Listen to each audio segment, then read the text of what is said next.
से अखबार में या समाचार में पढ़ते और देखते आए कि घुसपैठ जो है सीमा पे हुई, तो ये शब्द आता था। हमारी फिल्म का नाम है घुसपैठिया, और ये घुसपैठ जो है आज के वक्त में जो एक डिजिटल क्रांति है, आज हर किसी के पास स्मार्टफोन है, और स्मार्टफोन में हमारी बहुत सारी पर्सनल इंफॉर्मेशन होती है, और डिजिटल घुसपैठ हो रही है।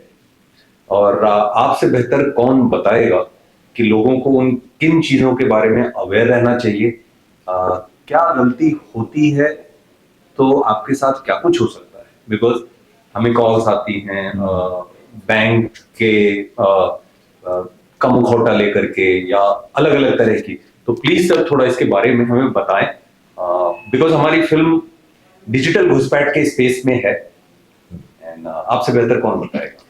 देखिए, इसके बारे में मैं यही बोलूँगा कि सबसे पहले तो मैं आपको और आपके डायरेक्टर मिस्टर गणेशन को बहुत बहुत बधाई देना चाहता हूँ कि उन्होंने एक ऐसा ज्वलंत टॉपिक को चूज़ किया है जो आजकल बहुत ज़्यादा कंटेम्प्रेरी है और सबके जीवन को छू रहा है। ये एक बहुत बड़ी बात है। और जैसा कि है, साइबर क्राइम से लड़ने का एक ही तरीका है, वो है जागरूकता फैलाना, क्योंकि ये बाउंड्रीलेस क्राइम है और इसमें कई बार क्रिमिनल्स ये सोचता है कि वो एनोनिमस है, उस तक पकड़ा नहीं जा सकता। परंतु मैं यही बताना चाहूँगा कि डिजिटल क्राइम को भी ट्रैक किया जा सकता है। एक बहुत ही फेमस कहावत है जो कहती है, internet never forgets, internet never forgives. इसलिए हम सभी यंग बच्चों को और सभी इम्प्रेशनेबल माइंड्स को ऐसी हिदायत देते हैं कि इंटरनेट में कभी भी कोई अपनी ऑब्जेक्शनेबल या पर्सनल जानकारी ना डालें, क्योंकि इंटरनेट में कभी भी वो विलुप्त नहीं होगी, किसी ना किसी सर्वर में वो मौजूद रहेगी। और आई थिंक यही आपके फिल्म का भी एक मुख्य विषय है, किस तरह से ऐसी पर्सनल इंफॉर्मेशन को किसी को एक्सप्लॉइट करने के लिए, किसी को एक्सटॉर्ट करने के लिए या सेक्स टॉर्शन करने के लिए भी ऐसी इंफॉर्मेशन का मिसयूज किया जा रहा है। तो आज के, जैसे आपने बोला, डिजिटल घुसपैठ, आज इंडिया में लगभग 80 करोड़ स्मार्टफोन्स हैं और जो कि विश्व में लगभग अमंग्स द हाईएस्ट हैं। 80 करोड़ स्मार्टफोन्स मतलब 80 करोड़ भारतीयों के पास एक सुपर कंप्यूटर अपने पाम में है। और इसमें हमारे कंप्यूटर्स तो मुहैया करा दिया, पर उनकी जागरूकता उतनी अच्छी तरह से अभी तक फैल नहीं पाई है। और आपकी मूवी मेरे ख्याल से will go a long way in spreading this awareness. हमारी फिल्म में मैं मतलब मेरा किरदार जो है थोड़ा स्कैमिंग और स्टॉकिंग करता है। So I know that this happens to a lot of females across the nation. तो वो क्या कर सकती हैं अगर कहीं फंस गई हैं और किसी को बताना है, तो कोई हेल्पलाइन है, कोई कहीं फोन कर सकती हैं? देखिए, सबसे पहले तो आप जैसे किरदारों को ये पता होना चाहिए, ऐसे साइबर क्रिमिनल्स को, कि ये साइबर क्राइम की श्रेणी में आता है। It is a crime which can land you in jail for more than 7 years। तो फर्स्ट ऑफ ऑल जो स्कैमर्स हैं, जो साइबर स्टॉकर्स हैं, साइबर बुलीज हैं, उनको सबसे पहले ये जानना चाहिए कि वो एक साइबर क्राइम कमिट कर रहे हैं, जो कि बहुत सारे क्रिमिनल्स को ये पता नहीं होता है। वो सोचते हैं ये एक बहुत मजाक का विषय है, या उनको परवर्टेड प्लेजर दे रहा है, या एक तरह का आनंद दे रहा है, और इसमें कोई लीगल इम्प्लीकेशन नहीं है। तो मैं उनको ये बताना चाहूँगा कि ऐसे डिपार्टमेंट्स गवर्नमेंट ने बनाए जो सिर्फ इसी क्राइम करने वाले लोगों को रोकने के लिए सक्षम है। दूसरी बात, बहुत सारी लड़कियां स्टिग्मा या शर्म की वजह से ये क्राइम रिपोर्ट नहीं करती हमारे पास, जिससे कि साइबर क्रिमिनल्स के So that is the main reason, sir. Actually, what we have started in this film, we created on hashtag My Kushpitiya Story. The problem is the people who are just facing this kind of a problem, they don't have a mental courage to come out and say. Actually, or just share that information with their own relatives. So, what is that stopping them, or whether the social stigma or the fear, which one stops, or what is the way to just bring them out from that stigma? See, that is what we call in our cybercrime world destigmatization of crime. That means the stigma has to be removed from this crime. For instance, in physical world, if a dacoity is committed, nobody feels shy for reporting it, because the victim is given lot of comfort, the victim is given lot of assurances and mental peace. Same is the case. We are being attuned, we are being trained, the police is being trained to give this kind of mental comfort and peace to the victims of cybercrime as well, and to destigmatize the crime. आपने जो hashtag चलाया है, ये बहुत ही अच्छी पहल है आपकी। जिससे कि डिस्टिग्मेटाइजेशन या शर्म को क्राइम से हटाने की मुहिम है, उसमें बहुत ज़्यादा मदद मिलेगी। और मैं सभी वैसे विक्टिम्स को, सभी ऐसी बच्चियों को, या इवन मेल्स, आजकल मेल्स के साथ भी सेक्सटॉर्शन हो रहा है, उन सब को मैं ये हिदायत देना चाहूँगा, ये गुजारिश करना चाहूँगा कि आप बिना कोई शर्म के पुलिस को ये क्राइम रिपोर्ट कीजिए। जैसा आपने पूछा ऐसी कोई हेल्पलाइन है, जी हाँ, हम एक हेल्पलाइन चला रहे हैं, 1930 उसका नंबर है, 1930। आप तुरंत उसमें कंप्लेन कीजिए, हम आईपी एड्रेसेस ट्रेस करेंगे, सर्वर्स ट्रेस करेंगे और क्राइम और क्रिमिनल की तह तक जरूर पहुंच पाएंगे। और इस साल मैं आपको बताऊं, कम से कम 51 केसेस ऐसे हमारे पास आए हैं जिसमें हमने बच्चियों की जान बचाई है। उनके अंदर सुसाइडल थॉट्स आ रहे थे, लेकिन उन्होंने करेज करके मेंटल करेज डेवलप किया और they approached us and we could परावृत करने में हम सफल हो पाए उनको सुसाइडल थॉट से। और उन्होंने उसके बाद कंप्लेन्स भी रजिस्टर कराई और ऐसे बहुत सारे क्रिमिनल्स अरेस्ट हुए जो वेल एजुकेटेड हैं, एमबीए कर रहे हैं, इंजीनियरिंग कर रहे हैं, उनको हम इंजीनियरिंग कॉलेज से पकड़ कर लाए। वाह, एक चीज मैं जानना चाहूंगा, because you are heading this cyber department and all Maharashtra में, और बड़ा राज्य है। आप लोगों को क्या दिक्कतें क्या आती हैं जब इस तरीके के केसेस होते हैं? तो आप लोगों को क्या प्रॉब्लम आती है उसको सॉल्व करने में? जो मतलब एक कॉमन सिटीजन जो है क्या गलती करता है जिसकी वजह से आप लोग उस केस की जड़ को पकड़ नहीं पाते? देखिए, सबसे पहली बात साइबर क्राइम में है, इट्स अ बाउंड्रीलेस क्राइम। विदेश में भी बैठा व्यक्ति एक साइबर क्राइम कर सकता है किसी भी कंट्री में, क्योंकि सर्वर्स, इंटरनेट सब इंटरकनेक्टेड हैं, अंडर सी केबल्स जा रहे हैं इंटरनेट को कनेक्ट करने के लिए।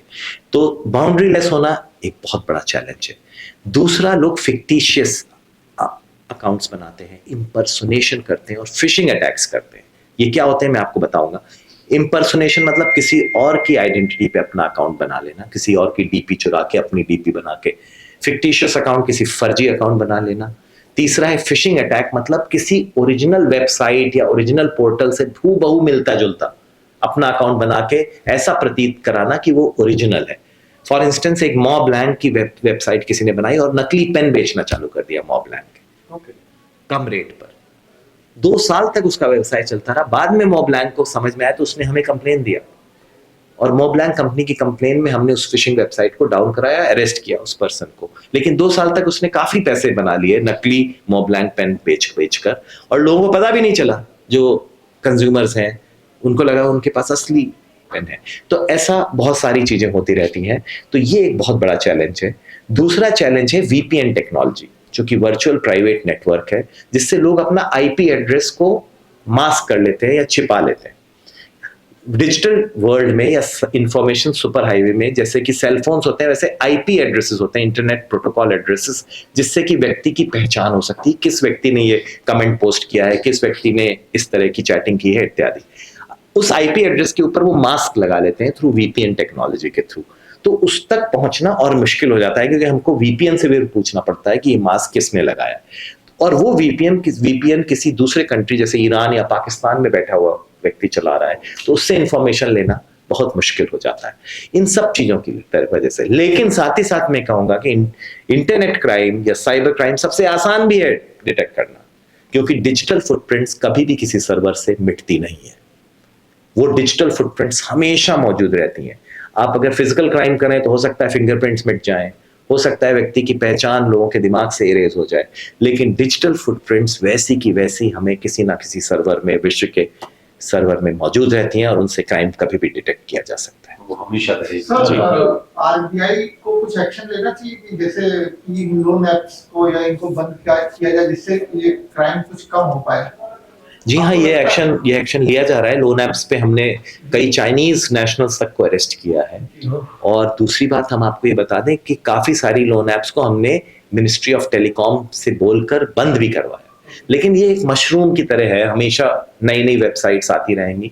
तो इसका सबसे अच्छा तरीका है लोगों को अवेयर बनाया जाए कि 0 इंटरेस्ट पे आपको कोई भी बेवकूफ आदमी नहीं है जो आपको लोन देने के लिए तैयार है बिना आपके कोई कोलेटरल। तो आदमी को अपनी ग्रीड को कंट्रोल रखना चाहिए। Greed and fear are 2 emotions which are utilised, exploited on the internet. और सिनेमा समाज का आईना है, तो क्या लगता है ये फिल्म इम्पैक्ट करेगी लोगों को लोगों तक पहुंचेगी तो ज्यादा असर दे सकती है? मैं आपको ये बताऊं कि स्क्रिप्ट राइटर्स अभी साइबर क्राइम वर्ल्ड से ज़्यादा फेमिलियर हुए नहीं है, वरना उनको ऐसी ऐसी स्क्रिप्ट्स मिलेंगी जो नॉर्मल स्क्रिप्ट्स से बहुत बेहतरीन होंगी, बहुत इंटरेस्टिंग होंगी, बहुत सस्पेंस होगा उसमें, बहुत ज़्यादा एक्शन होगा, सब कुछ होगा। साइबर क्राइम में रोज़ ऐसी घटनाएं हो रही हैं प्रतिदिन, जो कि एक बहुत बड़ी इसमें एक फिल्म बन सकती है, बहुत बेहतरीन फिल्म बन सकती है उसमें। You have possibility for Part 2 of part 2. sorry, I interrupted. I'm very sorry. I want to know one more thing because मैं ऐसा देख रहा हूँ कि बहुत सारे लोग जो अभी आपने थोड़ी देर पहले बोला fictitious accounts बनाते हैं, उनकी आइडेंटिटी कुछ और है, लेकिन वो सोशल नेटवर्किंग प्लेटफॉर्म पे किसी और नाम से या किसी और की फोटोज लगा के अपनी आइडेंटिटी बनाते हैं, जो बहुत सारे ट्रोलर्स भी हैं ऐसे। ये क्राइम की श्रेणी में आता है? जी हाँ, ये क्राइम है under section 66D of IT act, which is impersonation. Impersonation means किसी और की आइडेंटिटी से आपने अपना अकाउंट बनाया। तो ये एक बहुत आश्चर्य की बात है, लोगों को पता ही नहीं है ये क्राइम। अगर इसके बारे में लोग रिपोर्ट करें, FIR दर्ज कराएं, तो उस आदमी को अरेस्ट भी किया जा सकता है। तो अगर कोई आदमी किसी यूं ही किसी नाम XY रैंडम किसी का नाम डाल के, कुछ भी पहाड़ और पत्थर की फोटो डाल के और उस आईडी से किसी को परेशान कर रहा है, तो ये क्राइम की श्रेणी में आता है? बिल्कुल आता है, अंडर इंफॉर्मेशन टेक्नोलॉजी एक्ट। आपने डीस्टिग्मेटाइज वाली बात शेयर की थी। What can we do to sort of help that? मुझे लगता है कि सबसे बड़ी प्रॉब्लम वही है कि लोग घबरा जाते हैं कि मैं किसी को ना बताऊं, किसी को ना पता चले, ब्लेम खुद पे लेते हैं। What can we do as citizens to help? Not as citizens, you are a celebrity, you are a star, you have worked in movies, तो आपकी बातें जो पब्लिक है वो ज़्यादा सुनती है। जो नेटिजन्स हैं उनके इम्प्रेशनेबल माइंड्स में आप एक अच्छा पॉजिटिव इम्प्रेशन क्रिएट कर सकते हैं by using your good offices, by your reputation as a star और अ मूवी स्टार और एज अ एक्टर। तो अगर आप इसको यूज़ करके ब्रांड एम्बेसडर्स बने फॉर क्रिएटिंग अवेयरनेस, फॉर जागरूकता फैलाने के लिए, अगर साइबर क्राइम के बारे में जागरूकता फैल गई तो मैं आपको ये बता सकता हूँ 80% साइबर क्राइम तुरंत कम हो जाएगा। फॉर एग्जाम्पल, आजकल एक बहुत फेमस साइबर क्राइम चल रहा है, FedEx स्कैम्स, जिसमें आपको एक ऐसा मैसेज आएगा कि आपका कुरियर पकड़ा गया है जिसमें ड्रग्स थे और आपका ये आधार कार्ड है, इसने आपने ही बुक किया। आप ये कहेंगे हमने बुक ही नहीं किया है। उसके बाद वो स्काइप वीडियो कॉल में आ जाएंगे और उसमें एक पुलिस की वर्दी पहना एक ऑफिसर रहेगा, उसको आपको मैजिस्ट्रेट का वारंट दिखाएगा, अरेस्ट वारंट, देखिए आपके खिलाफ इश्यू हो गया। सब नकली, और इसको FedEx स्कैम कहते हैं। और इसमें लोगों ने करोड़ों रुपए अपने दिए हैं ताकि उनकी अरेस्ट ना हो सके। इसी को डिजिटल अरेस्ट भी कहा जाता है। वो पुलिस ऑफिसर, नकली पुलिस ऑफिसर है, वो उनको बताएगा कि आप अपने घर से बाहर निकले तो तुरंत पुलिस आ जाएगी, आपको अरेस्ट कर लेगी, इसलिए आप घर में ही रहिए और हमारे साथ लगातार बात करते रहिए। फिर उनसे पैसे एक्सटॉर्ट किए जाते हैं और बहुत सारे well educated, well qualified, very well aware of the world ऐसे सिटीजन्स ने भी अपने करोड़ों रुपए ऐसे स्कैमस्टर्स के हाथों गंवाए हैं। उसके बाद वो रोते हुए हमारे पास आए। बहुत सारे केसेस हम डिटेक्ट कर पाए, लेकिन बहुत सारे केसेस हम नहीं डिटेक्ट कर पाए। इसमें एक अवेयरनेस अगर लोगों में फैल जाए कि कभी भी पुलिस स्काइप पे वीडियो कॉल नहीं करती है या कभी भी डिजिटल अकाउंट्स में पैसे नहीं मांगती है, और डिजिटल अरेस्ट का कोई प्रावधान किसी लॉ में नहीं है, किसी सेक्शन में नहीं है, तो अगर कोई आपको डिजिटल अरेस्ट कर रहा है, इसका मतलब वो स्कैमस्टर है। एकदम नई जानकारी, very new kind of awareness actually we're giving it. तो ऐसे हम आपको रोज स्टोरीज दे सकते हैं। एक सीनियर सिटीजन ने 2.3 करोड़ रुपीस दे दिए अपने बेटे के अरेस्ट करने के डर से। या कोई भी पेरेंट होगा वो। अब मैं आपको panic में बताऊं, जाएगा। एक मैं लेक्चर दे रहा था, उसमें मैंने कहा डोमिनो पिज्जा का डेटा पूरा स्कैमस्टर ने अभी चुरा लिया ऑल ओवर इंडिया का, और उसको डार्क नेट में बेचने के लिए रख दिया। तो एक ऑडियंस में से क्वेश्चन पूछा एक ने, सर पिज्जा का ही तो डेटा है, क्या फर्क पड़ता है कौन कितने पिज्जा खा रहा है, कौन फार्म हाउस पिज्जा खा रहा है, कौन वेज एक्स्ट्रावेगेंजा खा रहा है, इससे क्या फर्क पड़ता है? तो फिर हमने कहा ये आपकी अवेयरनेस की कमी है, क्योंकि इसके साथ साथ उस पिज्जा डेटा में उनके बैंक अकाउंट्स, उनके क्रेडिट कार्ड नंबर, उनके पिन नंबर्स, उनका physical address, physical mobile number, सब कुछ मौजूद है। और ये गोल्ड माइन है स्कैमस्टर्स के लिए, personal information, because data is the new oil.